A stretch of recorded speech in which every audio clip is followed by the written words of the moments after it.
আল্লাহ রাব্বুল আলামিন বলছেন, নবী গো, যত ঈমানদার মুসলমান নর নারী কিয়ামত পর্যন্ত দুনিয়ার ভিতরে আগমন করবে, তারা সবাই হলো কাউসার। আমি তাদের সবাইকে আপনার রূহানি সন্তান হিসাবে স্বীকৃতি দিয়া দিলাম। বিজ্ঞানীরা বাতাসটাকে নিয়ে গবেষণা করছে, বিজ্ঞানীরা রিপোর্ট দিয়া দিছে, আমরা বাতাস গবেষণা করে দেখছি প্রতিটা সেকেন্ডে, প্রতিটা মুহূর্তে বাতাসের মধ্যে মুহাম্মদের নাম উচ্চারিত হয়। রাসূলের বংশ কি সাধারণ বংশ না মহাবংশ? চিৎকার করে বলেন, অনেক দামি বংশ মিয়া। বাবার আমার আল্লাহর হাবিব বলেছেন, পৃথিবীতে যত মেয়ে আছে মেয়েদেরকে মুহাব্বত করতে হবে। যে মানুষটা মেয়ের বাবাকে কটাক্ষ করে, হ্যাঁ করে, ছোট করে কথা বলবে, যদি কোনো মেয়ের বাবা এই ছোট কথার কারণে কষ্ট পেয়ে থাকে, সে কষ্ট পাইল না, তার এই কষ্টটা আমি রোজায় আতাহার পর্যন্ত চলে আসছে। আমার রাসূলের, আপনার রাসূলের কলিজার টুকরা নবীর শান আর মান কম না বেশি? জন্মের পরে শুধু না পূর্বে থেকেই বাবার আমার ভাইয়ের আমার, শুধু এখানে শেষ নয়। বিবি আমেনা বলেন, আমার মুহাম্মদ যখন জন্মগ্রহণ করেছে, আমার মুহাম্মদের দেহের মধ্যে কোনো নাপাকি ছিল না। আমার কলিজার টুকরা সন্তান মুহাম্মদ কতনাকৃত অবস্থায় জন্মগ্রহণ করেছে। জন্মের পরে তারে কতনা করাইতে হয় না, জন্মের পরে তার নার কাটাইতে হয় না, কে জানে তার নারটাও কেটে দিছে। শুধু তাই নয়, জন্মের পরে আমার ঘরটা এমন আলোক উদ্ভাসিত হয়ে গেছে, মনে হয় আকাশের একটা সূর্য না, হাজারটা সূর্য আমার ঘরের ভিতরে প্রবেশ করেছে। আবুল আহাব দিকে তাকায় দেখি আমার ভাতিজা হয় নাই। আমি তো ভাবছি আকাশের সূর্যটা, চন্দ্রটা আমার ভাতিজার ঘরে প্রবেশ করেছে, নূরে ঝলঝল ঝলঝল করতেছে। এই কথাগুলো বলার কারণ কি রে বাবা? এই কথাগুলো বলার কারণ কি যুবক ভাই, এই যুবতী বোন মায়ের আমার, দিল তরতাজা হবে, ঈমান বৃদ্ধি হবে। রাসূলের সম্পর্কে জানলে তাকে মানতে আমাদের আরো সহজ হবে। রাসূল আরবি সাল্লাল্লাহু আলাইহি সাল্লাম যখন ব্যতীত হইতেন, কষ্ট পেতেন, কষ্ট পাওয়ার হইতো কথা, আল্লাহ রাব্বুল আলামিন এই কষ্টটাকে মোচন করার জন্য, রাসূলকে সান্ত্বনা দেওয়ার জন্য, আর কাফের মুশরিকদেরকে দাঁত ভাঙা জবাব দেওয়ার জন্য আল্লাহ রাব্বুল আলামিন সূরাতুল কাউসার নাযিল করেছেন। সুবহানাল্লাহ, আওয়াজ করে বলেন সুবহানাল্লাহ।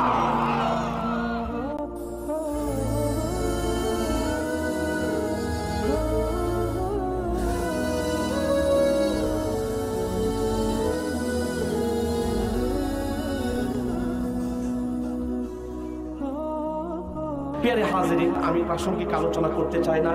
আমি আপনাদের কাছে, আপনাদের সম্মুখে রব্বে কারিমের মহাগ্রন্থ কুরআনুল কারিম থেকে ছোট্ট সূরা, যে সূরাটি আমরা অধিকাংশ লোকেরই মুখস্থ, আমরা সূরাতুল কাউসার, ইন্না আ'তাইনাকাল কাউসার, এই সূরা আমরা কে কে জানি তো হাত উঁচু করে দেখাই। আল্লাহ তাআলা তৌফিক দান করুন, সকলে বলে আমিন। এই ছোট্ট সূরা তিলাওয়াত করেছি, রাসূলের অগণিত হাদিসের বান্দার থেকে হাদিস তিলাওয়াত করেছি। কোরআন এবং হাদিসের আলোকে সংক্ষিপ্তভাবে কিছু কথা বলার চেষ্টা করব। ওমা তাওফিকি ইল্লা বিল্লাহ। এই ছোট্ট সূরা মাহাত্ম্য যদি আমরা রহস্য যদি আমরা বুঝতে পারি, জানতে পারি, তাহলে আমরা নামাজের ভিতরে তিলাওয়াত করেও কি পাবো? মজা পাবো, শান্তি পাবো। আরেকটা চমৎকার বিষয় আপনাদেরকে আমি অবগত করাতে চাই, কুরআনুল কারিমে কয়টা সূরা আছে? 114টা। 114 খানা সূরা আছে আপনার কুরআনুল কারিমে 30 পারার ভিতরে। 30 পারার মাধ্যমে কমপ্লিট কোরআন। এই পূর্ণ কোরআন শরীফের ভিতরে আপনার 114 খানা সূরার মধ্যে 112 খানা সূরার আলোচনা আপনার বিভিন্ন দিক নির্দেশনার মাধ্যমে আলোচনা হয়েছে, আপনি ইত্যাদি ইত্যাদি অনেক আলোচনাই হয়েছে। কিন্তু এর মধ্যে দুইটা সূরা, একটা সূরার ভিতরে তাওহীদের কথা আলোচনা করা হয়েছে, আর একটা সূরার ভিতরে রিসালাতের কথা আলোচনা হয়েছে। চিৎকার মেরে বলেন সুবহানাল্লাহ। রাসূলের শান মান, তার পরিচিতি সম্পর্কে কথা হয়েছে, তার ইজ্জত কত বেশি, তার মাকাম কত উপরে, সে কেমন নবী, এই পরিচিতি এই আল্লাহ রাব্বুল আলামিন সূরাতুল কাউসারের ভিতরেই আল্লাহ তাআলা ফুটিয়ে তুলেছেন। চিৎকার মেরে বলেন সুবহানাল্লাহ। তা আমি আলোচনা রাসূল আরবি সাল্লাল্লাহু আলাইহি ওয়াসাল্লামের যে বিষয়ে এই সূরাতুল কাউসারের ভিতরে আলোচনা করা হয়েছে, আমি এই সূরাটি আপনাদের সামনে তেলাওয়াত করেছি। তা আমি মূল আলোচনায় যাওয়ার পূর্বে একটু পিছনে যাব। পিছন থেকে যখন একটু কথা বলবো, এটা তাফসীর থেকে হবে না, কোরআন এবং তাফসীরের আলোকে, কোরআন এবং হাদিসের আলোকে, সিরাত থেকে, রাসূলের জীবনী থেকে সংক্ষিপ্ত চেটে চেটে ছোট করে কিছু কথা বলবো। কারণ কি, যে অনেকে আছে যারা মোটামুটি ভাবে বেশি আধুনিক এবং মনে করেন একটু বেশি জানলেও না, বেশি জানে বুঝে মনে করেন দেখা গেছে এই আপডেট আপনার হতে হতে খুব বেশি আপডেট হয়ে গেছে। ওরা অনেক সময় মনে করে এগুলো তো গল্প কাহিনী, কিচ্ছা কাহিনী। কারো যদি এমন কোনো প্রশ্ন থাকে তাহলে আমার সাথে একটু সরাসরি কথা বলবেন। আমি তো সব জানি, বিষয় এরকম না। পৃথিবীর মধ্যে যত আলেম আছে আমি হচ্ছে সবার সাথে অযোগ্য এবং ছোট, কিন্তু এরপরেও আমি আল্লাহকে হাজির নাজিরকে বলতেছি, আমি যে অল্প কিছু কথা বলি, আমি মুতালা ছাড়া, কিতাবাদের সংস্পর্শ ছাড়া, যেটা আমার কাছে অস্পষ্ট বুঝে আসে না, একাধিক উলামায়ে কেরামের কাছে ফোনের মাধ্যমে কথা বলি, যাদের সাথে সরাসরি কথা বলা যায় সরাসরি কথা বলি, বলে এই অস্পষ্টতারা আমার কাছে স্পষ্ট করি, এরপরে আপনাদের সামনে আমি কথা বলতে আসি। এরপরেও বলবো হবে, এটাই স্বাভাবিক। আমি সিরাত থেকেও কিছু কথা বলবো, কারণ উপকারটা কি, তাফসীরের বাহির থেকে সিরাত থেকেও কিছু কথা বললে, রাসূলের জীবনী থেকে কিছু বলতে, এই কথাগুলো ওদের হাদিসে আছে, আপনার হাদিসের আলোকেই বলবো। রাসূলের জীবনী থেকে কিছু কথা শোনাইলে বললে মানুষের ঈমান তরতাজা হয় এবং মানুষের অন্তরের ভিতরে ইশকে রাসূলের আজমত আর মুহাব্বত পয়দা হয়। বলেন সুবহানাল্লাহ। আমি প্রথমেই যে আপনার সূরা তিলাওয়াত করেছি, এই প্রথম আয়াতের মধ্যে আল্লাহ রাব্বুল আলামিন যে বিষয়টি বলছেন, এই বিষয়টাকে স্পষ্ট করতে চাই। হাদিসের মূল সরল তরজমা আপনাদের সামনে উপস্থাপন করে আমি পিছনের দিকে যাব। পরবর্তী সময় আবার এখান থেকে আলোচনা শেষ করে যেই পর্যন্ত যাওয়ান যা আমি যাবো আর কি। কিন্তু আজকে আমি যদি 2 ঘন্টা 3 ঘন্টার মধ্যে ফজরের আগ পর্যন্ত যদি আলোচনা করার লাগে, সূরা কাউসারের আলোচনা আমি ইচ্ছা করে শেষ করতাম না। আগামীকালকে উত্তরাদি মাহফিল আছে, অর্ধেকটা করাম, অর্ধেকটা তো আমি শেষ করাম। আপনার রাজি আছেন তো ইনশাআল্লাহ? আর যদি বলেন না শেষ করে দেবেন, আসলে ইচ্ছা করলেও শেষ করা যেত না আর কি, সংক্ষিপ্ত আকারে বলতে। বাবারা আমার, ভাইয়েরা আমার, আল্লাহ রাব্বুল আলামিন সূরার শুরুতে ইন্না শব্দ ব্যবহার করেছেন। কুরআনুল কারীমের ভিতরে এখানে উলামায়ে কেরাম আছেন, কুরআনুল কারীমের ভিতরে যারা কোরআন শরীফ পড়তে পারেন তারাও বুঝবেন, বুঝে নেবেন। যত জায়গায় ইন্না শব্দ আসে, নুনের উপরে তাসদীদ আসে, প্রথম আমি একটা কায়দা শিখায় দেই, এটা ওয়াজিব গুন্না। কুরআনুল কারীমের ভিতরে যত জায়গায় নুনে এবং মিমে তাসদীদ হবে, তাসদীদ ছিলেন তো আপনারা, যেহেতু চলে আসে প্রসঙ্গ বলতে হবে। 3 কালার যে চিহ্নটা, এই যে আল্লাহু শব্দটা বড় করে রেখে না, এই আল্লাহু শব্দের মতো 3 কালার, এটা ছোট করে থাকে যে কোন হরফের উপরে, এটাকে তাসদীদ বলা হয়।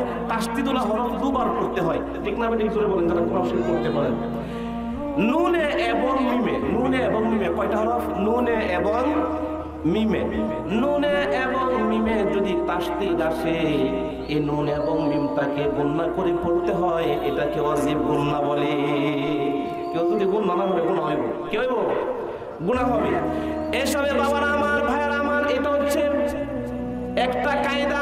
এখানে ওয়াজিব গুণনা মাসাইলটাও জেনে নেবেন। নুনে এবং মিমে যদি তাসদীদ হয়, গুণনা করে পড়তে হয়, যেমন ইন্না, আম্মা, সুম্মা, এরকম জান্নাত, এরকম ভাবে নুনে মিমে তাসদীদ হলে গুণনা করে পড়তে হবে। আর কুরআনুল কারীমে সমস্ত জায়গায় 30 পারার ভিতরে যত শব্দের পড়বে, যে কোনো শব্দের প্রথমে এবং যে কোনো শব্দের ভিতরে, যে কোনো বাক্যের ভিতরে যদি ইন্না শব্দ আসে, তাহলে বুঝে নেবেন এই ইন্না শব্দটা যেই বাক্যের ভিতরে আসছে, আল্লাহ রাব্বুল আলামিন এখানে তাকিদ গুণ শব্দ ব্যবহার করেছেন।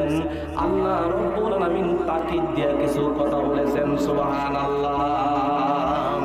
যেমন নিশ্চয়ই, অবশ্যই, করতেই হবে, যেতেই হবে, খেতেই হবে, বেড়াতে আসছেন, আজকে আমার বাড়িতে থাকতেই হবে।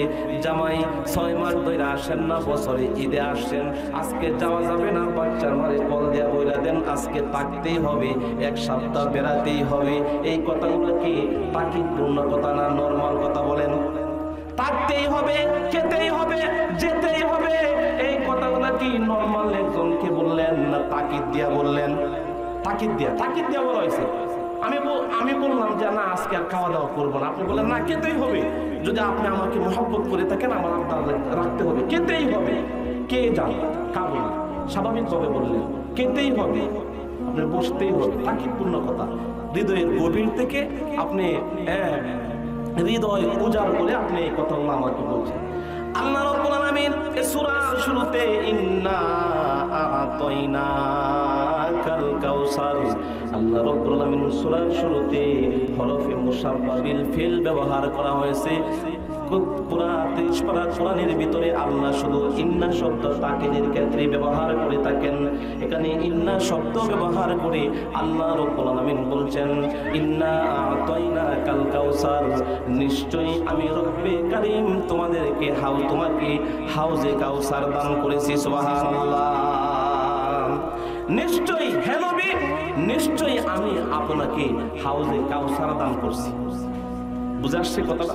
এই যে কইছে হাউজে কাউসার দান করছি, এই কথাটা কোন সময় কইছে, সময়টা কোন রাসিল, কিসের জন্য, কোন প্রেক্ষাপটকে কেন্দ্র করে আল্লাহ তাআলা এই সূরা নাযিল করছে আল্লাহর উপরে? ইন্না আ'তাইনাকাল কাউসার জিবরাইল লয়েছে, এটা জানার দরকার না? দরকার আছে না নাই? জানার দরকার। এটাকে শানে নুজুল বলে। আমি গতকাল গোড়া দিকে কথা বলছি, সবার শেষে আমাকে দিছে আপনার প্রায় 1:30 বাজে আলোচনা শেষ হয়েছে। এরপরে এক লোকে জিজ্ঞেস করছে, সরল মানুষ, যে হুজুর এটা নাজিল বলে, নাজিল হয়েছে নাজিল কি নেওয়া করতে হবে মানে আসলে বুঝছে না। আপনার সরল মানুষ বুঝতে পারছেন, তো এই বিষয়টা আমি একটু আলোচনা করবো। এই নাজিল শব্দ পূজা কাজ যা আমি আমার পুত্রজ্ঞান থেকে একটু দেখে আসছি আর কি আপনাদেরকে বলার জন্য। বাবারা আমার, ভাইয়ারা আমার, এখন আসুন সূরাতুল কাউসার কেন নাজিল হয়েছে, কোন অবস্থাকে কেন্দ্র করে নাজিল হয়েছে জানার দরকার আছে না নাই? কেউটাওটি করবেন না। শানে নুজুল কাকে বলে? প্রত্যেকটা কাজের শানে নুজুল আছে। আমরা এখানে যারা আছি আমরা আশাটাকে কেন্দ্র করে যা আসছি, মূল কথা হচ্ছে আমাদের প্রত্যেকে এখানে আসার পিছনে একটা শানে নুজুল আছে। আমরা যে সবাই আসছি আমাদের শানে নুজুল আছে। হুজুর আমাদের শানে নুজুলটা কি? যদি জিজ্ঞাসা করি আপনারা এই মাহফিলের ভিতরে কেন আসছেন, আজকে এখানে কেন জমায়েত হলেন, আপনারা বলবেন মাদ্রাসার মাহফিল, কোরআন হাদিস থেকে কথা হবে, এই কথাগুলো শ্রবণ করার জন্য আসছি, ঠিক না বেঠিক?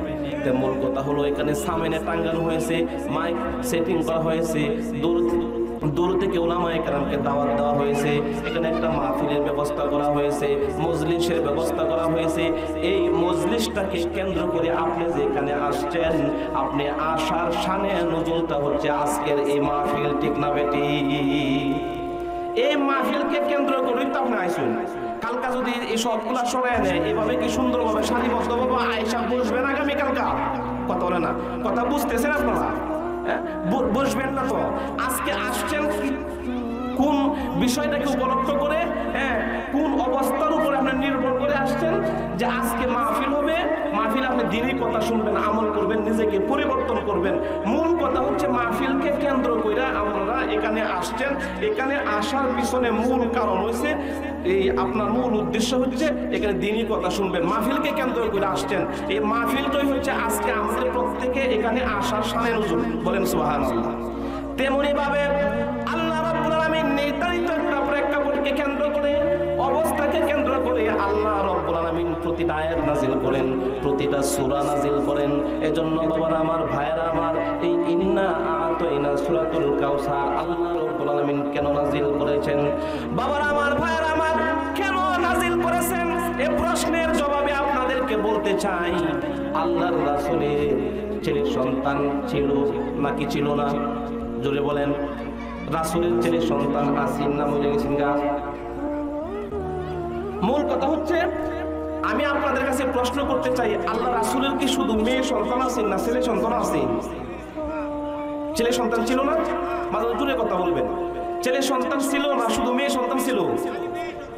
ছেলে সন্তানও ছিল, ছেলে সন্তানও ছিল। হ্যাঁ, অনেকে না এই জানতে পারে, স্বাভাবিক কোনো সব কেন থাকে না। রাসূল আরবি সাল্লাল্লাহু আলাইহি ওয়াসাল্লামকে আল্লাহ তাআলা ছেলে সন্তান দান করেছেন। বলেন সুবহানাল্লাহ। বাবার আমার, ভাইয়ের আমার, কিন্তু তাফসীরের কিতাবে আসছে আল্লাহ রাব্বুল আলামিন বলছেন, হাবিব আমার, বন্ধু আমার, আপনাকে আমি শিশুর পিতা বানাবো কিন্তু পুরুষের পিতা বানাবো না। আপনাকে আপনাকে আমি ছোট বাচ্চার পিতা বানাবো, কিন্তু বেটার পিতা বানাইতাম না। বলেন সুবহানাল্লাহ। এই হাবিব বাবা, আপনাকে আমি বাচ্চার পিতা বানাবো, শিশুর পিতা বানাবো, কিন্তু আপনাকে পুরুষের পিতা বানাইতাম না। এই ছোট্ট কথার ভিতরে রাসূলের শান এবং মান আল্লাহ রাব্বুল আলামিন আকাশচুম্বী করে দিয়েছেন। চিৎকার মেরে বলেন সুবহানাল্লাহ। আল্লাহ রাব্বুল আলামিন বলেন, বলতে পারেন হুজুর বেটার পিতা বানাবে না, পুরুষের পিতা বানাবে না। বাচ্চারা তো সে তো তার পুলিঙ্গের মধ্যে পড়ে। আপনার বেটা বেটি, বেটা হচ্ছে পুলিঙ্গ, বেটি হচ্ছে আপনার স্ত্রীলিঙ্গ। আপনার শিশু, এই যে ছোট বাচ্চা যেহেতু ছেলে সন্তান, সে যদি এই প্রশ্ন করেন হুজুর সেও তো আপনার পুরুষ বেটা না। কোরআন হাদিসে আসছে, তাফসীরের কিতাবে আসছে, হাদিসের কিতাবে আসছে। বাবার আমার, ভাইয়ের আমার, বেটা হবে যেদিন, বালের হবে যেদিন। ঠিক না বেটি? যদি আওয়াজ করে বলেন। আরেকটা ছোট্ট উপমা দেই। মনে করেন অনেকে আদরের নাতিরে খুলে নিয়া, অনেকে যাকে মোহাব্বত করে, মোহাব্বতের বাচ্চাদেরকে খুলে নিয়ে অনেক সময় দোকানের মধ্যে বলে রসগোল্লা খা, রসমলাই খা, সবজি কলা খা, কেক খা, অনেক কিছু তাকে বলে খাবারের জন্য, কিন্তু সে খায় না। আপনার সে যেহেতু খায় না, দাদারা নানারা বলে এই আহাম্মদ কাসনা কিসের জন্য, না খাইলে বেড়া হইবে করতে। ঠিক না বেটি? না খাইলে বেড়া হইবে করতে। বাবার আমার, ভাইয়ের আমার, তাহলে বোঝা গেল বেড়া এখনো হইছে না, সে বাচ্চা মানুষ, ছোট মানুষ, বেড়া হইছে না। এজন্যই তো নানা দাদা বলতেছে কাজ না খেলে না খাইলে বেড়া হইবে কবে, না খাইলে বেড়া হইবে কেমনে। বাবার আমার, তাহলে বেড়াটা হইব কবে জানার দরকার আছে না নাই? পূর্বে বললাম বেড়া হইব যেই দিন, বালে হইব সেই দিন। ঠিক না বেটি? বেড়া হইব সেই দিন, বালে হইব যেই দিন, বেড়ে হইব যেই দিন, বালে হইব সেই দিন, যেই দিন। ঠিক না বেটি? করে বলেন। এজন্য আল্লাহ রাব্বুল আলামিন বলেন, হাবিব আমার, আমি আপনাকে পুরুষের পিতা বানাবো না, বেড়ার পিতা বানাবো না, আমি আল্লাহ আপনাকে শিশুর পিতা বানাবো। সুবহানাল্লাহ। এর ভিতর রহস্যটা কি পরবর্তী সময়ে বুঝে আসবে। বাবার আমার, আল্লাহর হাবিবের যে কয়টা মেয়ে সন্তান জন্মগ্রহণ করেছিল, তারা প্রাপ্তা বয়স্কা হয়েছিল, বিবাহ শাদী হয়েছিল, সন্তানাদি হয়েছিল। সাইয়্যিদা শাবাবি আহলিল জান্নাহ ফাতেমাতুজ জোহরা রাদিয়াল্লাহু তাআলা আনহা জান্নাতের সকল নারীদের সরদারনি হবে। বাবারা আমার, যুবকদের সর্দার হাসান হুসাইনের আম্মা,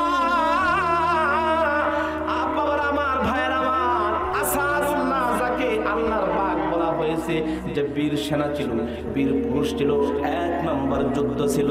বাবার আমার, ভাইয়ের আমার, এই আসাদুল্লাহ সহধর্মিণী স্ত্রী হচ্ছেন ফাতেমাতুজ জোহরা রাদিয়াল্লাহু তাআলা।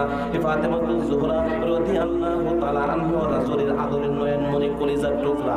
রুকাইয়া রাসূলের আদরের নয়নমণি, কলিজার টুকরা। উম্মে কুলসুম রাসূলের আদরের টুকরা, কলিজার টুকরা, আদরের নয়নমণি। বাবার আমার, আল্লাহর হাবিব বলেছেন পৃথিবীতে যত মেয়ে আছে, মেয়েদেরকে মোহাব্বত করতে হবে।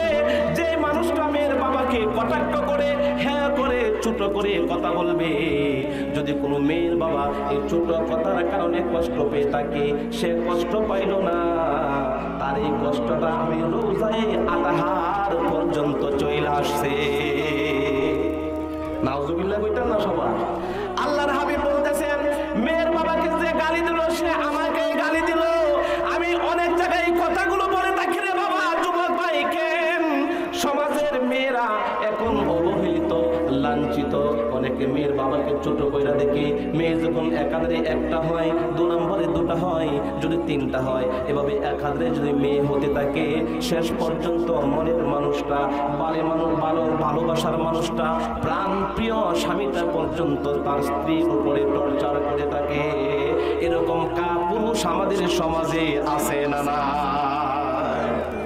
আমাদের সমাজে এই ধরনের কাপুরুষ আছে। মেয়ে বাচ্চা জন্মগ্রহণ করে পরে এই কাছের মানুষটারে, যার সাথে মানসিক তৃপ্তি সে পায়, মানসিক প্রশান্তি পায়, সুখ দুঃখ তার সাথে শেয়ার করে, যাকে আল্লাহ রাব্বুল আলামিন বলছেন হুন্না লিবাসুল লাকুম ওয়া আনতুম লিবাসুল লাহুন্না।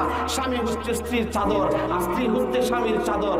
দুজনের অঙ্গে একটা সম্পর্ক থাকবে, পোশাকের মেয়ে সম্পর্ক থাকবে। মেয়ে হওয়ার কারণে স্ত্রীর সাথেও সে খারাপ আচরণ করে, আছে না নাই? এজন্য বাবারা আমার, ভাইয়েরা আমার, আল্লাহর নিকাহ হয়েছিল, বিবাহ শাদী হয়েছে। ফাতেমাতুজ জোহরার করতে হাসান জন্মগ্রহণ করেছে, হুসাইন জন্মগ্রহণ করেছে। শুধু তাই নয়, তাদের মাধ্যমে রাসূলের বংশ ধারাবাহিকতা চালু আছে, এখনো চলতেছে। কিয়ামত পর্যন্ত রাসূলের বংশের ধারাবাহিকতা চলতে থাকবে, চালু থাকবে, অবশ্যই থাকবে। সুবহানাল্লাহ। বাবারা, আমার এখন মেয়েরা ছিল, ছেলেরা নাই কেন? এটাই শানে নজুল। যখন ছেলে জন্মগ্রহণ করেছে শিশু অবস্থায়, আল্লাহ রাব্বুল আলামিন ছেলে সন্তান দিছে, কিন্তু একে একে আবার সবাইকে দুনিয়া থেকে উঠায় এনেছে। কারণটা কি? কি এমন কারণ? এর ভিতরে কি রহস্য আছে? বাবার আমার, দুটা কারণে আল্লাহ রাব্বুল আলামিন রাসূলের ছেলে সন্তানদেরকে দুনিয়াতে উঠায় এনেছে। সুবহানাল্লাহ। কয়টা কারণে? দুইটা কারণে।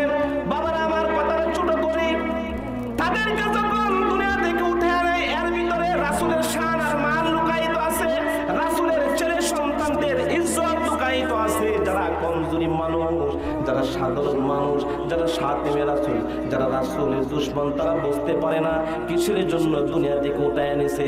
যখন একের পর এক ছেলেগুলো মারা যায়, মক্কার আবু জাহেল, আবু লাহাব, তাফসীরের কিতাবে বিশেষ করে আসছে আস ইবনে ওয়াইল, তার নামটা ভালোভাবে স্মরণ রাখবেন।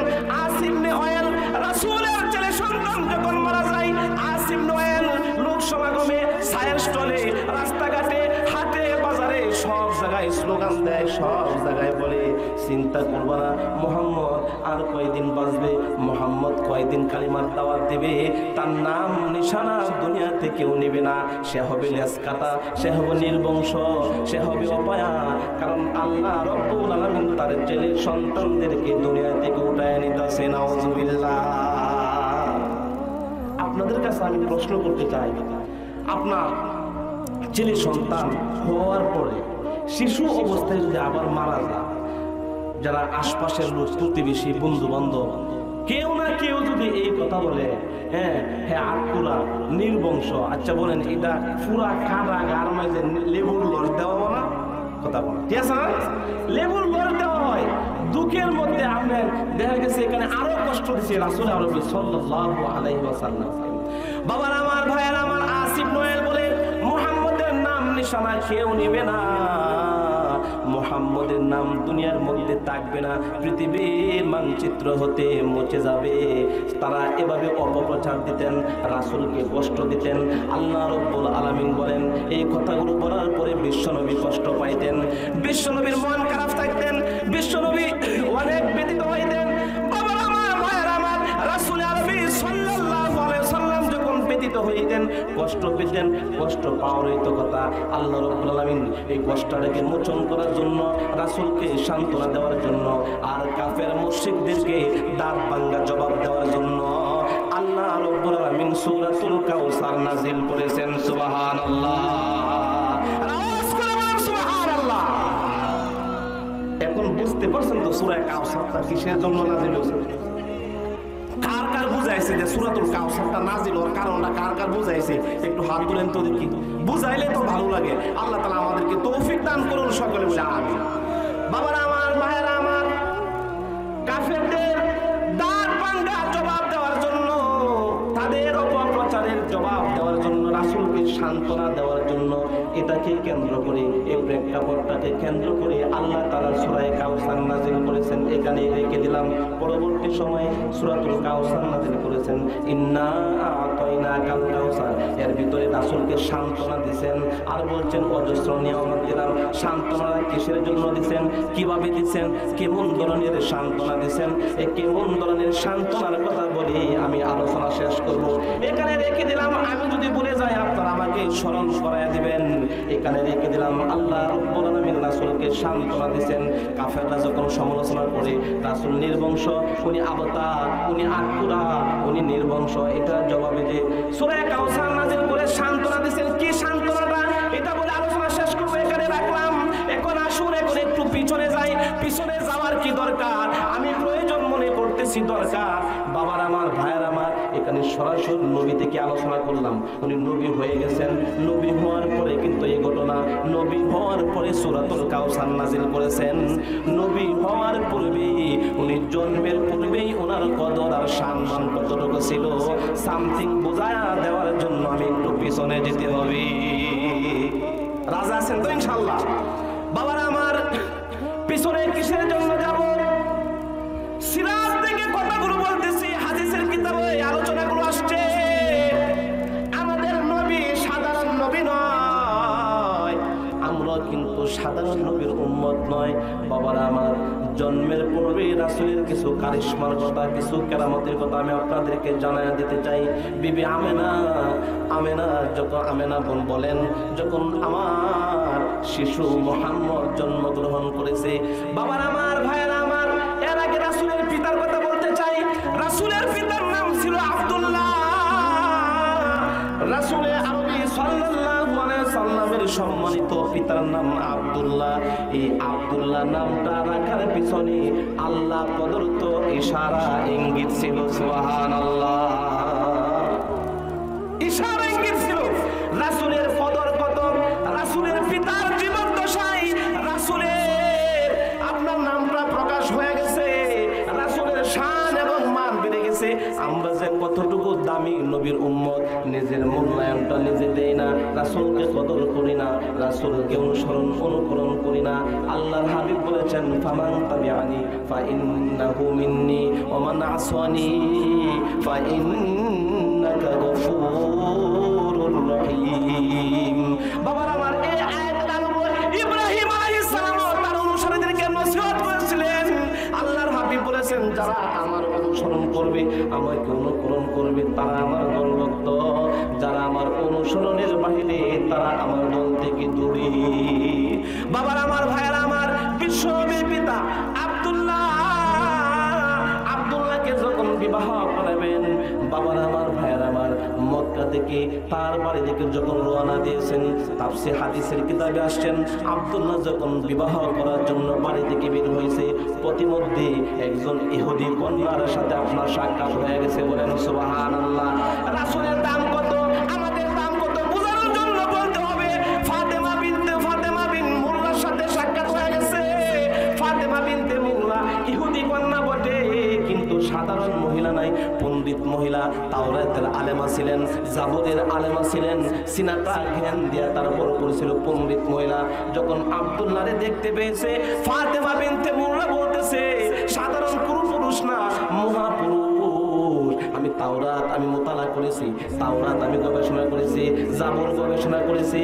মুহাম্মদের নূরটা যেভাবে চমকানোর কথা, আব্দুল্লাহর চেহারার মধ্যে বিশ্বনবী মুহাম্মদুর রাসূলুল্লাহ সাল্লাল্লাহু আলাইহি ওয়াসাল্লামের নূর চমকাচ্ছে। আর আস্তে আস্তে কোন সুবহানাল্লাহ, চিৎকার করে সুবহানাল্লাহ। বাবার আমার, রাসূলের পিতা বিবাহই করে নাই। বিবাহের আগে আব্দুল্লাহর কপালের মধ্যে, চেহারার মধ্যে আখিরি জামানার পয়গম্বরের নূর চমকায়, ঝলমল করে। ফাতেমা বিনতে মুররা বলে, হাজার হাজার বছর আগে বলি, আব্দুল্লাহ রে আয় কাছে আয়, তোরে আই লাভ ইউ বলবো না, তোরে আমি লাভ লেটার দিব না, তোরে আমি বেশি কিছু বলবো না, তোরে আমার পছন্দ হয়ে গেছে একটা কারণে। যে কারণে পছন্দ হয়ে গেছে, এই কারণটার মধ্যে আমার লোভ সৃষ্টি হয়ে গেছে। আব্দুল্লাহ কাছে আয়। আব্দুল্লাহ যখন কাছে গেছে, বাবার আমার, ভাইয়ের আমার, ফাতেমা বিনতে মুররা বলে, আমি তো একটা মহিলা, আমি পণ্ডিত মহিলা, জাবুর গবেষণা করেছি, ইনজিল গবেষণা করেছি। আব্দুল্লাহ, তোর একটা প্রস্তাব দিব, রাজি হবে কি? আব্দুল্লাহ রে বলে 100 উট দিব, একটা দুটো নয়। তখন কিন্তু মরুর জাহাজ ছিল, উটের অনেক কদর, উটের মূল্য অনেক বেশি। ফাতেমা বিনতে মুল্লা বলে, আব্দুল্লাহ রে, আমি ধনাঢ্য মানুষ, 100 উট দিব, বিনিময়ে তুই আমার সাথে রাত্রি যাপন করবি। সুবহানাল্লাহ কইতেন না সবাই? সুবহানাল্লাহ কইতাম কেন হুজুর, যে এর ভিতরে রাত্রি যাপন করব? বাবার আমার, ভাইয়ের আমার, কিসের জন্য এই কথা বলেন? আব্দুল্লাহ বলেন, না, জাহেলিয়াতের যুগে কুরআন নাই, হাদিস নাই, রাসূল কেমন বংশের মধ্যে জন্মগ্রহণ করেছে। বাবার আমার, আব্দুল মুত্তালিব মুত্তালিবের আমলে মদ খাওয়া নাজায়েজ ছিল। আব্দুল মুত্তালিব তার 10টা সন্তানকে নিষেধ দিয়া দিয়েছে। রাসূলের বাপ চাচারা 10 জন আছেন, কয়জন জোরে বলেন? রাসূলের বাপ চাচারা 10 জন আছেন। আব্দুল মুত্তালিব জানায় দিছে, এ আমার বেটারা, এ আমার ছেলেরা, তোমরা মদ খেতে পারবা না, ফুফুকে বিবাহ করতে পারবা না, খালাকে বিবাহ করতে পারবা না, নিজের বোনকে বিবাহ করতে পারবা না, তোমরা নিজের ভাগ্নিকে বিবাহ করতে পারবা না, দুধ মাকে বিবাহ করতে পারবা না, সৎ মাকে বিবাহ করতে পারবা না, দুধ ভাগ্নিকে বিবাহ করতে পারবা না। আল্লাহ রাব্বুল আলামিন বলেন, রাসূলের দাদার যে অভিযোগগুলো, রাসূলের দাদার যে মতাদর্শগুলো, তার মাফাতগুলো আমি রবের পছন্দ হয়ে গেছে। তার ছেলের বলেন না তেরে আমি নবী বানায়া তার উপরে কোরআন নাজিল করে এই মতাদর্শগুলো আমি কোরআনের ভিতরে রেকর্ড করে দিয়েছি। সুবহানাল্লাহ। রাসূলের বংশ কি সাধারণ বংশ না মহাবংশ? চিৎকার করে বলেন। অনেক দামি বংশ মিয়া। জালিয়াতের যুগে এই কাজগুলো নিষিদ্ধ করেছেন আব্দুল মুত্তালিব। আজও পর্যন্ত কিয়ামত পর্যন্ত তাদেরকে আল্লাহ রাব্বুল আলামিন মাহরামের আওতাভুক্ত করে কালামের ভিতরে রেকর্ড করে দিয়েছে। বাবা আমার তারা কেমন মানুষ ছিলেন? আব্দুল মুত্তালিবকে বলতেছে রাত্রি যাপন করবে। আব্দুল মুত্তালিব বলে, না না, আমি এই প্রস্তাবে রাজি না। কারণ যে প্রস্তাব মানুষের কাছে প্রকাশ করা যায় না, মানুষের কাছে বলা যায় না, লোকালয়ে করা যায় না, অবশ্যই এই কাজ হলো ইনসাফ বিরোধী, এই কাজটা হলো সুবিচার বিরোধী, এই কাজ আমি করতে পারবো না। তোমার 100 কোটির আমার কোনো প্রয়োজন নাই। সুবহানাল্লাহ বলবেন না? মক্কাতে চলে গেছে বাবার আমার বনি জোহরা গোত্রের সম্ভ্রান্ত ফ্যামিলির মেয়ে, সম্ভ্রান্ত বংশীয় মেয়ে, আব্দে মানাফের কন্যা, পরমা সুন্দরী বিবি আমেনা। চেহারা পূর্ণিমার ছাদের মতো জল জল করে, অন্ধকার ঘরের মধ্যে কোনো বাতি লাগে না, এত সুন্দর নবীর মাথা, এত সুন্দর গো বাবার আমার, ভাইয়ের আমার। আব্দুল্লাহ আমেনার সাথে বিবাহ বন্ধনে আবদ্ধ হয়েছে। 3 দিন এখানে রাত্রি যাপন করেছে। 3 দিন পরে একই রাস্তা দিয়ে আব্দুল্লাহ যখন বাড়ি ফিরে ফাতেমা বিনতে মোল্লা রাস্তায় পাইছে, বলে আব্দুল্লাহ বিবাহ যখন করতে যাও আমি তোমাকে ডাকছিলাম, আবার ওনাকে একটু কাছে আও, তোমার সাথে একটু কথা আছে, পূর্বের নেই তোমার সাথে কথা বলবো না, তুমি ভয় পাও না, কাছে আও। আব্দুল্লাহ বলতেছে 100 বিনিময়ে রাত্রি যাপনের প্রস্তাব দিয়েছিল, আবার জানি কি বলে। আব্দুল্লাহ কাছে যাওয়ার পরে ফাতেমা বিনতে মোল্লা বলে, আব্দুল্লাহ রে, আল্লাহর কসম, আমি কসম করে বলতেছি আমি দুশ্চরিত্রা কোনো মহিলা না, আমি খারাপ কোনো মহিলা না। আব্দুল্লাহ রে তোরে কিসের জন্য প্রস্তাব দিয়েছিলাম? আমি পাণ্ডিত্য অর্জন করেছি, তাওরাত গবেষণা করেছি, জাবুর গবেষণা করেছি, আমি বিশ্ব নূরটা কেমন ভাবে আমি পড়েছি তোর চেহারার মধ্যে পেয়েছিলাম। আব্দুল্লাহ রে, তুই যে বিবাহ করে চলে আসছিস, তোর চেহারার মধ্যে যে নূরটা জলমল জলমল করতেছিল, আমি ফাতেমা বিনতে মুর্রা নূর হয়ে গেছিল। আমার মন চাইছিল এই নূরটা আমি ফাতেমা বিনতে মুর্রার পেটের মধ্যে গচ্ছিত থাকো, আমার পেটের মধ্যে, আমার রেহেমের মধ্যে চলে আসো, আখিরি জামানার নবীটা আমার গর্ভে থেকে বের হো। এই আশা আকাঙ্ক্ষা নিয়ে আমি তোর কাছে আবদার করেছিলাম। রব্বে কারীম মনে হয় আমাকে কবুল করে নাই। যাকে মনোনীত করেছেন তার রেহেমের ভিতরে আখিরি জামানার নবীর নূরটা গচ্ছিত রেখেছেন। সুবহানাল্লাহ। আমাদের নবীর মূল্যায়ন কম না বেশি? আওয়াজ করে বলেন। বাবার আমার কত কদর, আমার নবীর সম্মান কত বেশি। বাবার আমার, ভাইয়ের আমার, পিছন থেকে আমি আর যাব না, পরিচিতিটা শুধু আপনাদেরকে জানাই দিলাম। বাবার আমার, ভাইয়ের আমার, হযরত আলী, হযরত আব্দুল্লাহ বিবাহ করার পরে চলে আসার পরে হাদিসের কিতাবে আসছে, এটা মতভেদ সম্পূর্ণ একটা কথা, মতভেদ আছে এই বিষয়টার ভিতরে। এরপরেও বাবার আমার, ভাইয়ের আমার, এই বর্ণনা আসছে প্রায় 6 মাসের বয়স হয়েছে বিবি আমেনার গর্ভে মুহাম্মদ সাল্লাল্লাহু আলাইহি ওয়াসাল্লাম, এক কথায় মুহাম্মদ সাল্লাল্লাহু আলাইহি ওয়াসাল্লাম গর্ভে থাকা অবস্থায় আব্দুল্লাহ ইন্তিকাল করেছেন। সুবহানাল্লাহ। আব্দুল্লাহ ইন্তিকাল করেছেন আপনার বিশ্বনবী গর্ভে থাকা অবস্থায়। কত বছর বয়সে মারা গেছে? হাদিসের কিতাবে আসছে 4টা বয়সের কথা আসছেন। কেউ কেউ বর্ণনা করেছেন আব্দুল্লাহর বয়স ছিল 30 বছর, কেউ কেউ বলে আব্দুল্লাহর বয়স ছিল 28 বছর, কেউ কেউ বলে আব্দুল্লাহর বয়স ছিল 25 বছর, কেউ কেউ বলে আব্দুল্লাহর বয়স ছিল 18 বছর।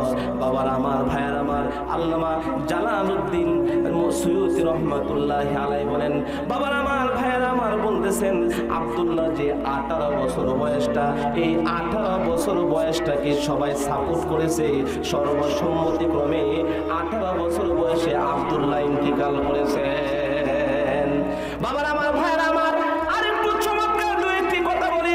আব্দুল্লাহ ইন্তিকাল করেছেন, দুনিয়ায় নাই। বাবার আমার, ভাইয়ার আমার, আব্দুল্লাহ আমেনার পেটে যখন আব্দুল্লাহ জন্মগ্রহণ করার সময় ঘনিয়ে এসেছে, দিন পরে আসছে, আমাদের গ্রাম্যভাবে বলে দিন পরে আসছে, বাচ্চা ভূমিষ্ঠ হবে। যখন ভূমিষ্ঠ হওয়ার সময়টা কাছাকাছি চলে আসছে, আব্দুল্লাহ স্বপ্নে দেখে আব্দুল্লাহর পিঠ দিয়ে একটা লোহা বের হয়েছে। অনেক সময় নাও শুনতে পারেন, সিরাতের কিতাব মোতালা করবেন, পেয়ে যাবেন। বাবার আমার, ভাইয়ের আমার, স্বপ্নে দেখেছে একটা লোহা বের হয়েছে। কোন দিক দিয়া? আব্দুল্লাহর পিঠ দিয়ে একটা লোহা বের হয়েছে। আব্দুল্লাহ বলে এই লোহার একটা অংশ আসমানে চলে গেছে, বলেন আল্লাহু আকবার। আর একটা অংশ জমিনে, একটা অংশ পূর্ব দিকে চলে গেছে, আর একটা অংশ পশ্চিম দিক দিয়ে চলে গেছে। বাবার আমার, আব্দুল্লাহ বলে এই স্বপ্ন দেখেছি। কিছুক্ষণ পরে বিশাল সাম্রাজ্যের এরিয়া নিয়ে এক অংশ পূর্ব দিকে, এক অংশ পশ্চিম দিকে, এক অংশ আকাশে, এক অংশ জমিনে, 4 অংশ মিলে একটা বৃক্ষ হয়ে গেছে, গাছে রূপান্তরিত হয়ে গেছে। গাছের মধ্যে অসংখ্য অগণিত পাতা, এক একটা পাতার মধ্যে নূরে জন্মন করে। পাতার মধ্যে আপনার এমন আলো প্রকাশ পেয়েছে, প্রত্যেকটা পাতা থেকে যে আলো উদ্ভাসিত হয়, যে আলোটা প্রকাশ হয়, আপনার সিরাতের কিতাবে আসছেন 70টা সূর্যের যে আলো আছে, সূর্যের আলোর সাথে আরো 70 গুণ আলো একাকার করলে যে পরিমাণ আলোকিত হবে, এই বৃক্ষের পাতা থেকে 70 গুণ সূর্যের আলো চাইতে 70 গুণ বেশি আলো প্রকাশ পেয়ে থাকে। সুবহানাল্লাহ।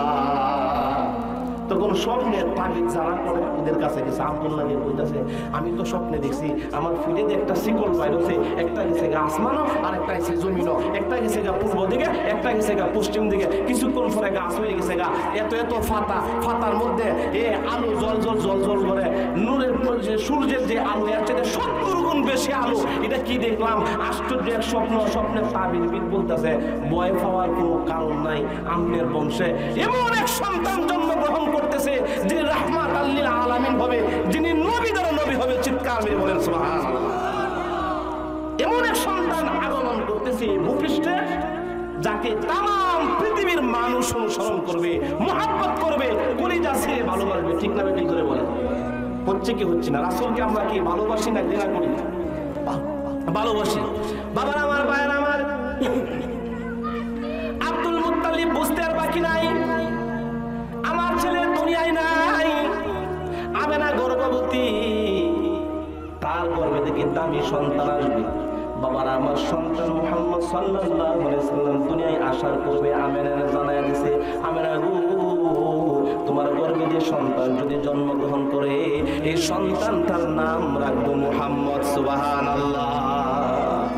আওয়াজ করে বলুন সুবহানাল্লাহ। বাবার আমার, এখানে একটা পেঁচ লাগার সম্ভাবনা আছে। আব্দুল্লাহ দুনিয়ায় নাই। এখন কয়জন মহিলা আছে শ্বশুরের কথা মানে, শ্বশুর নাম রাখছে মুহাম্মদ। বউটা যদি ডিজিটাল মার্কা হয়, বউটা যদি আপনার কিরণ মালা মার্কা হয়, বউটা যদি আপনার আধুনিক মার্কা হয়, বলবো এই ফুরান নাম রাখতাম না, বুড়া মানুষের নাম রাখতাম না। আমার বাচ্চা জন্মগ্রহণ করলে যদি ছেলে সন্তান হয়, নাম রাখবো মেসি, নাম রাখবো আউলার বাউল, নাম রাখবো বলদ। আর যদি মেয়ে সন্তান হয়, নাম রাখবো মৌসুমী। ঠিক না বেটি? এরকম সিদ্ধান্ত নেয় কি নেয় না? বাবার আমার, ভাইয়েরা আমার, আব্দুল মুত্তালিব জানাই দিচ্ছেন এই সন্তানের নাম মুহাম্মদ রাখবো। আমেনা একটা স্বপ্ন দেখছেন কিছুদিন পরে, কে জানি তাদের বলতেছে, আমেনা গো, তোমার গর্ভে থেকে যে সন্তানটা দুনিয়াতে আগমন করবে, এই সন্তানটা জাতির শ্রেষ্ঠ কর্ণধার হবে, জাতির শ্রেষ্ঠ সন্তান হবে, জাতির শ্রেষ্ঠ নেতা হবে, রহমাতাল লিল আলামিন হবে। এই সন্তান ভূমিষ্ঠ হওয়ার পরে তুমি তার নাম রাখবা মুহাম্মদ। সুবহানাল্লাহ। তার নাম রাখবো মুহাম্মদ। কারণ স্বামী আপনার এই যে পুত্রবধূ আর শ্বশুরের মধ্যে যেন কোনো ধরনের বাকবিতণ্ড না হয়, আল্লাহ তাআলা মুহাম্মদ সাল্লাল্লাহু আলাইহি সাল্লাম পেটে থাকা অবস্থায় দুনিয়াতে আসার পূর্বেই আল্লাহ তাআলা নামের ফয়সালা করে দিয়েছে। বলেন সুবহানাল্লাহ। আমরা মুহাম্মদ নাম রাখতে রাজি আছি তো ইনশাআল্লাহ। আল্লাহর হাবিব বলেন আমার অনেক নাম আছে। কোরআনের পরিবর্তে তাওরাত, জবুর, ইনজিল বিভিন্ন আসমানি কিতাবে কয়েকটা নাম প্রসিদ্ধ। আল্লাহর হাবিব বলেন আমার নাম মুহাম্মদ, আমার নাম আহমদ, আমার নাম হাসির, আমার নাম মাহির, আমার নাম আকিব। সুবহানাল্লাহ ওয়া বিহামদিহি সুবহানাল্লাহিল আযীম। পাঁচটা নামের কথা বলছেন। আকিব মানে শেষ, সমাপ্ত। যাই হোক, আপনার আল্লাহর হাবিব বলছেন আমার এই নামগুলোতে আমরা কয়জন আছি এই সুন্দর সুন্দর নাম রাখি। তাই যাই হোক বাবার, আমার যে কথা বলতে চেয়েছিলাম, এই যে পিছন দিক দিয়ে একটু কথা বললাম কেন, আমার রাসূলের, আপনার রাসূলের কলিজার টুকরা নবীর শান আর মান কম না বেশি? জন্মের পরে শুধু না পূর্বে থেকেই বাবার, আমার ভাইয়ের আমার, শুনে এখানে শেষ নয়। বিবি আমেনা বলেন আমার মুহাম্মদ যখন জন্মগ্রহণ করেছে, আমার মুহাম্মদের দেহের মধ্যে কোনো নাপাকি ছিল না। আমার কলিজার টুকরা সন্তান মুহাম্মদ কতনাকৃত অবস্থায় জন্মগ্রহণ করেছে। জন্মের পরে তারে কতনা করাইতে হয় না, জন্মের পরে তার নার কাটাইতে হয় না, কে জানি তার নারটা কেটে দিয়েছে। শুধু তাই নয়, জন্মের পরে আমার ঘরটা এমন আলোক উদ্ভাসিত হয়ে গেছে, মনে হয় আকাশের একটা সূর্য না, হাজারটা সূর্য আমার ঘরের ভিতরে প্রবেশ করেছে। বাবার, আমার ভাইয়ের আমার, আমার নবী কেমন নবী দেখেন। শুধু তাই নয়, আবু লাহাব রাসূলের আপন চাচা ছিলেন, এক নাম্বার শত্রু ছিলেন। আবু লাহাবের একটা বাদী ছিলেন, তার নাম ছিল সাইবা। নিশ্চিত বুড়ো হতে পারে, কিন্তু সাইবা কে রয়েছে আমার আবু লাহাবের বাদীর নাম কেছেন সাইবা। মুহাম্মদ সাল্লাল্লাহু আলাইহি ওয়াসাল্লাম যখন জন্মগ্রহণ করেছে, আবু লাহাবের বাদী দৌড়ায় গেছে, আবু লাহাবকে বলতেছে নেতাজি আপনার তো বাতিজা হয়েছে, আপনার মৃত ভাইয়ের ঘরে ছেলে সন্তান জন্মগ্রহণ করেছে। সুবহানাল্লাহ। আবু লাহাব দিকে তাকায়া দেখি আমার বাতিজা হয় নাই, আমি তো ভাবছি আকাশের সূর্যটা চন্দ্রটা আমার বাতিজার ঘরে প্রবেশ করেছে, নূরে ঝলঝল করতেছে। এই কথাগুলো বলার কারণ কি রে বাবা? এই কথাগুলো বলার কারণ কি রে যুবক ভাই? এই যুবতী বোন মায়ের আমার, দিল তরতাজা হবে, ঈমান বৃদ্ধি হবে। রাসূলের সম্পর্কে জানলে তাকে মানতে আমাদের আরো সহজ হবে, ঠিক না বেটি? বাবার আমার, ভাইয়ের আমার, আবু লাহাব বলতেছে কবর পাওয়ার সাথে সাথে এক আঙ্গুল দিয়ে ইশারা করে সাহেবাকে আজাদ করে দিছে। আমার বাতিজা জন্মগ্রহণ করেছে, সর্বপ্রথম তুমি কানের মধ্যে আওয়াজ পৌঁছায় দিছো, আমি আবু লাহাব তোমার চিরতরে আজাদ কইরা দিলাম। চিরতরে কি করে দিছি? আজাদ করে দিছে। ইবনে আব্বাস বলেন আবু লাহাব মরার পরে আমি স্বপ্ন দেখছি, তার সাথে কথা হয়েছে, জিজ্ঞেস করছে কবরের মধ্যে কি অবস্থা আছে। আবু লাহাব বলে আল্লাহর কসম, তোমাদের কাছ থেকে আসার পরে কবরের ভিতরে আমি এক মুহূর্তের জন্য শান্তিতে থাকতে পারি নাই, কিন্তু একটু শান্তি আছে যে আঙ্গুলের মাধ্যমে ইশারা করে আমার ভাতিজার জন্ম খবরকে উপলব্ধ করে বাদী আজাদ করে দিয়েছিলাম। আল্লাহ রাব্বুল আলামিন এই আঙ্গুল পরিমাণ পানি পান করার জন্য আমি আবু লাহাবরে দিয়া থাকি। সুবহানাল্লাহ। তাহলে আবু লাহাব কাটটা কাফের হওয়ার পরে যদি উড়াউড়ি করতেছেন, একটু জিকির করি লা ইলাহা, সামনে আগানি একটু লা ইলাহা, প্যান্ডেল বুইরা সারছে লা ইলাহা, লা ইলাহা,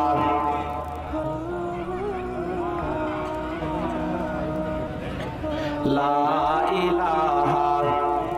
10:30 পর্যন্ত চলবে ইনশাআল্লাহ, বলেন না যে লা ইলাহা, লা ইলাহা ইল্লাল্লাহ মুহাম্মাদুর রাসূলুল্লাহ সাল্লাল্লাহু আলাইহি ওয়াসাল্লাম।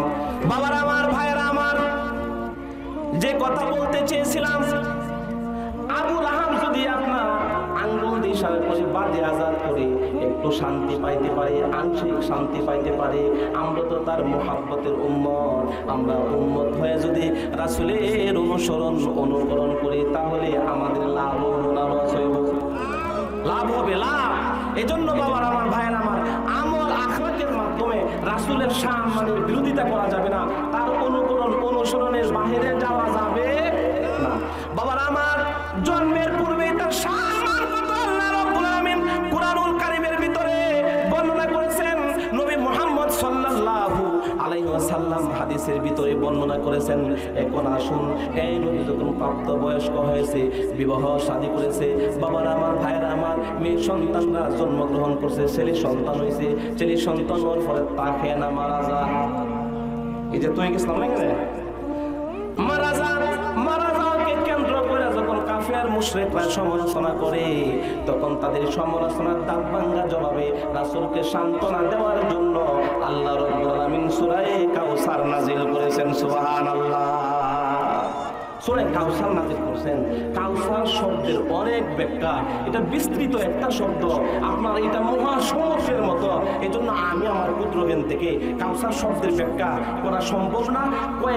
কয়েকটা আমি জানি, আমি শিখছি, এই কয়েকটা আমি আপনাদের কাছে বলবো। আমি আজকে কাউসার শব্দ পর্যন্তই থাকবো, কারণ শুধু কাউসার শব্দটা দিয়া আপনার মাগরিবের পর থেকে যে ক্ষুদ্রজ্ঞান থেকে আলোচনা করে কম জাননেওয়ালা একজন লোক, কম জোরে একজন লোক যদি আলোচনা করে সারা রাত কোন দিক দিয়ে পার হয়ে যাবে টেরও পাবে না, ঠিক কিনা জোরে বলে। আর যাদের ভিতরে এলেম আছে, যাদের সিনাতে এলেমের সিন্ধু মাসকে মাস ব্যাপী কথা বলতে পারবে কাউসার শব্দ দিয়ে। বিরাট বিস্তৃত এক শব্দ, এটার ভিতরে মাহাত্ম্য, এটার ভিতরে ইজ্জত আর সম্মান লুকায়িত আছে। আমরা অনেকেই জেনে থাকি কাউসার মানে হাউজে কাউসার। হ্যাঁ, এটাও একটা অর্থ। আল্লাহ রাব্বুল আলামিন তাকে সান্ত্বনা দিয়েছেন, জানায়া দিয়েছেন, হাবিব আমার, আপনাকে যে তারা বলে আপনি অপায়া, আপনি নির্বংশ, আপনি লেজ কাটা, আপনি আবতার, আমি রব আপনাকে সান্ত্বনা দিলাম। ইন্না আতাইনাকাল কাউসার। নবী গো, আমি আল্লাহ রাব্বুল আলামিন তোমাকে এমন নিয়ামত দিলাম যে নিয়ামতটা শেষ হওয়ার নয়। এই বেহিসাব নিয়ামত দিয়া আমি আল্লাহ তুমি নবীকে ধন্য করে দিলাম। সুবহানাল্লাহ। আল্লাহর হাবিব তো কষ্ট পাইছেন যে আমার ছেলে সন্তান দুনিয়ায় নাই, আমার নাম বলে কেউ নিত নাই। এটা কেডা? আবু লাহাবে, আবু জাহেলে, উতবা, সাইবা, ঠিক কিনা জোরে বলেন। আল্লাহ রাব্বুল আলামিন কাউসার শব্দের অনেক অর্থ, এর মধ্যে যেটা চমৎকার অর্থটা আমি বলি, আমরা এখানে যারা আছি আমরা সবাই কাউসার, একজনও কিন্তু কাউসারের বাহির নয়। আমরা এখানে আছি আব্দুল আলী, আমরা এখানে আছি আব্দুর রহমান, ইজ্জত আলী, আরব আলী, করম আলী, অনেকে আছি, কিন্তু কোরআনের ভাষায় আমরা এখানে যারা আছি সবাই হলো কাউসার। সুবহানাল্লাহ। আমরা সবাই কাউসার।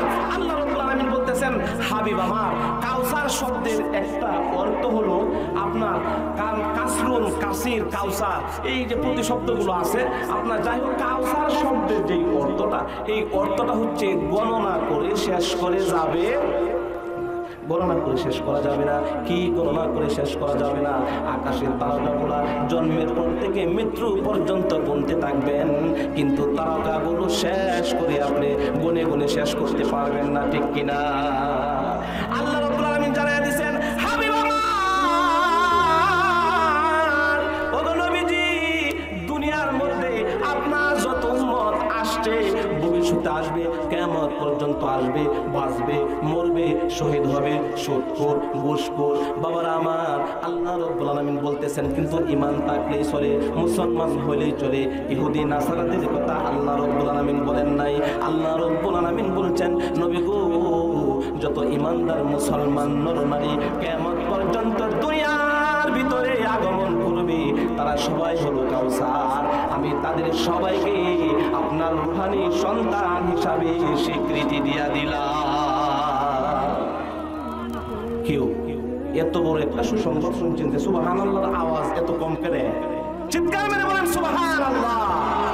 বাবারা আমার, আমরা সবাই কাউসার, আমরা রাসূলের রূহানি সন্তান, রাসূল আমাদের রূহানি পিতা। আল্লাহ রাব্বুল আলামিন বলেন, নবী গো, কিয়ামত পর্যন্ত যত উম্মত দুনিয়ায় আসবে, যদি নামাজ নাও পড়ে, তার দিলে আপনার মুহাব্বত থাকবে, যদি রোজা নাও রাখে তার দিলে আপনার মুহাব্বত থাকবে। ওগো নবীজি যদি নামাজ নাও পড়ে দুরূদ পড়বে, আপনার মুহাব্বত তার দিলের ভিতরে লালন করবে। শুধু তাই নয়, আল্লাহ রাব্বুল আলামিন বলেছেন যত উম্মত কিয়ামত পর্যন্ত দুনিয়ার ভিতরে আগমন করবে তারা হলো কাউসার, তারা আপনার নাম নেবে, আপনার শান মান উঁচু করবে, বুলন্দ করবে, সমস্ত জায়গায় আপনাকে এইভাবে আগলে ধরে রাখবে। আরেকটা চমৎকার নিদর্শন আপনাদেরকে শোনায় দেয় বাবার আমার, ভাইয়ের আমার, রাসূলের জীবদ্দশায় থেকে ফজরের যখন নামাজের সময় হয়, আজান হয় কি হয় না? আওয়াজ করে বলেন। আজান হয়। রাসূলের নামটা কিভাবে সমুন্নত করেছেন, রাসূলকে কিভাবে আল্লাহ রাব্বুল আলামিন আকাশে বাতাসে পাহাড়ে পর্বতে দেশে বিদেশে তামাম পৃথিবীতে শ্বাসে নিঃশ্বাসে রাসূলকে আল্লাহ তাআলা বড় করে দিয়েছেন, জানায় দিয়েছেন। নবী আমার আবু লাহাবকে জানায় দিন, আবু জাহিলকে জানায় দিন, আবু আসিম ওয়াইলকে জানায় দিন। এরপর সূরা ফার ভিতরে আল্লাহ রাব্বুল আলামিন দিয়েছেন ওয়ালাল আখিরাতু খায়রুল লাকা মিনাল উলা ওয়ালা সাওফা ইউতিকা রাব্বুকা ফাতারদা। আল্লাহ রাব্বুল আলামিন বলেন নবী আমার বেহিসাব নিয়ামত আপনাকে দিব, কখনো কোরআন করে শেষ করতে পারবেন না। এই নিয়ামত শেষ হওয়ার নয়, এই নিয়ামত শেষ হবে না। আল্লাহ রাব্বুল আলামিন জানায়া দিয়েছেন এর একটা নিদর্শন হচ্ছে এটা, তামাম পৃথিবীতে নামাজের সময় আজান পড়ে বাবার আমার, কিন্তু এক সময় আজান পড়ে না। বাংলাদেশের টাইমে কিন্তু একসাথে ঘড়ি চলে না। দেখবেন আমাদের এখানে যদি 6টা বাজে ইফতারের টাইম হয়, রংপুর, দিনাজপুর, গাইবান্ধা, সাগরবান্ধা, বাছুরবান্ধা এদিকে খবর নিয়ে দেখবেন 2-3 মিনিট হইল ব্যবধান আছে, ঠিক না বেটি?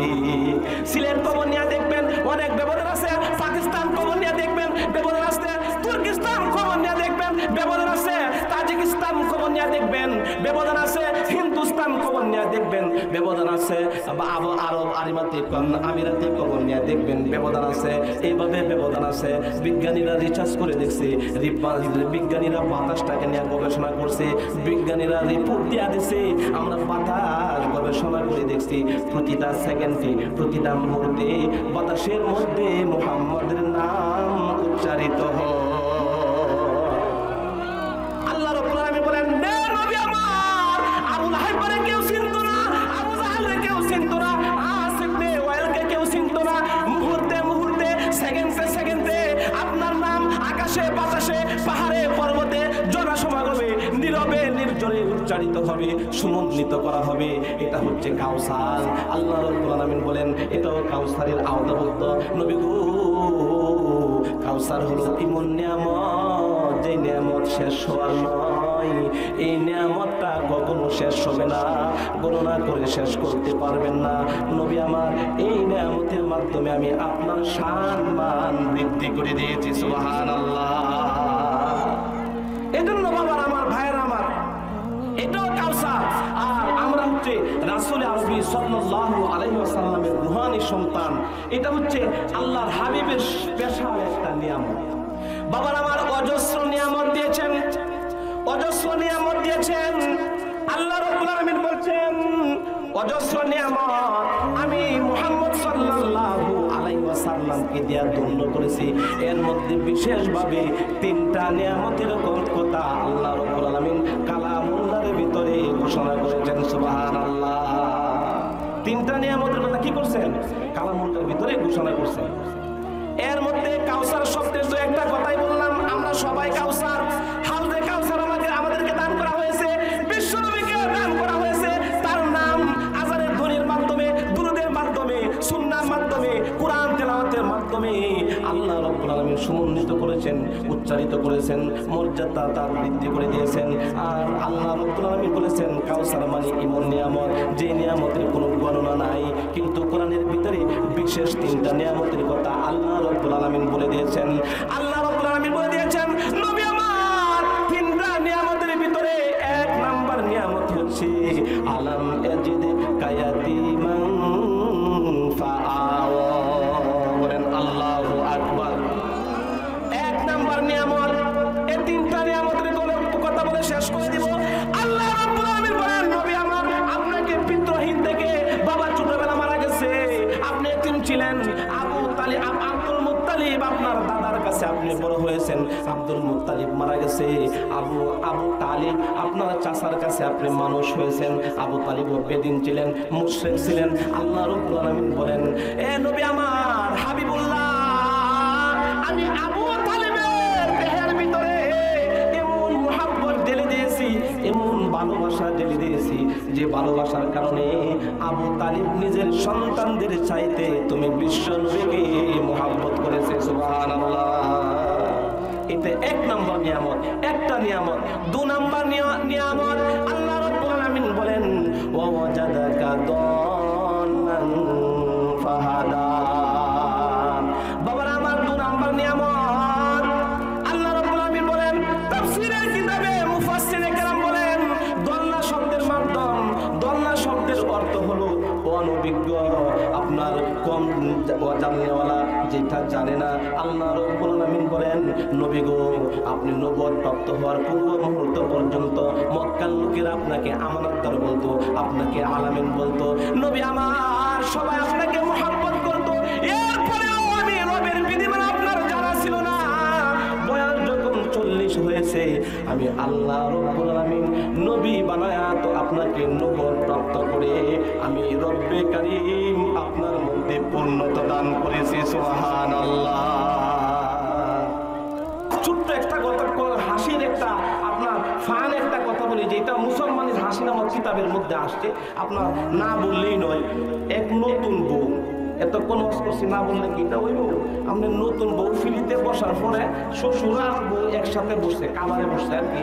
কাবারে বসার পরে নতুন বউয়ের বায়ু হয়ে গেছে, ফাঁদ মারছে আর কি।